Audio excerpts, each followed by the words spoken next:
এই মেয়ে, এই যে মেয়ে, শোনো। তোমাকে ডাকলে তুমি কেন শোনো না কথা? এই শোনো, আমার এদিক তাকাও। তুমি আমার কথা কেন শুনতে পাও না বলো? আমার কথা কি তোমার কানে যায় না? এই যে এদিক তাকাও, এদিকে তাকাও। মামনির দিকে তাকাও, তোমাকে ডাকি আমি। পারছি? তুমি এত বেয়াদব হয়েছো কেন বলো? দেখো লিও কত সুন্দর, আমার কাছে আদর নেওয়ার জন্য কেমন করতেছে দেখছো? আর তুমি তুমি খুব বেয়াদব, ডাকাডাকি করলেও কথা শোনো না।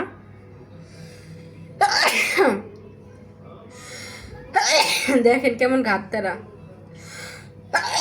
আমি ডাকি আর এই যে ওর মতো। দেখছেন একটু মানে ওদের সাথে কিছুক্ষণ থাকছি, আমার হাঁচি পড়া শুরু হয়েছে। মানে ওদের মানে হচ্ছে পশু পাখিতে আমার প্রচুর পরিমাণে অ্যাজমা আর অ্যালার্জি। ওদের আশপাশ গেলে আমার প্রচুর পরিমাণে হাঁচি পড়ে। তো এই জন্য আরও যত্ন নিতে পারি না বিধায় আরও সেল দেওয়ার জন্য এত ই করতেছি। খুব জরুরি ওদের সেল দেওয়ার জন্য, কারণ ওরা অনেক আদরের, ঠিক আছে? ওদের অনেক যত্নের প্রয়োজন।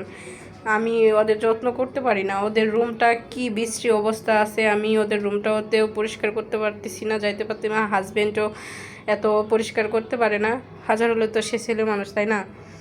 সে কীভাবে এত যত্ন নিতে পারে? ওদের অনেকবার শরীর দিনে 2-3 বার করে আশ্রয় দিতে হয়, মাসে 2 বার করে গোসল করাতে হয়। আমার স্বামী আজ একা একা পারে না এত কিছু করতে।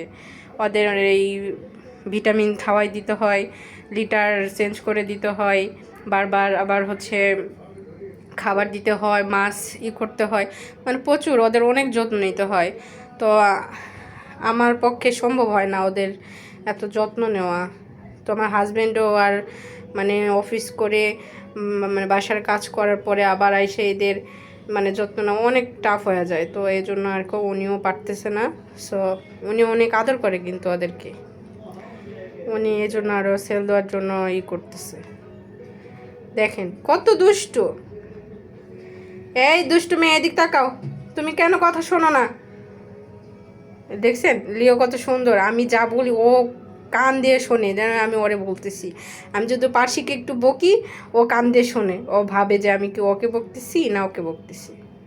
এই লিও, পার্সিকে বলো আমার কথা কেন শোনে না, ওকে বলো। পার্সিকে বলো ও আমার কেন কথা শোনে না বলো।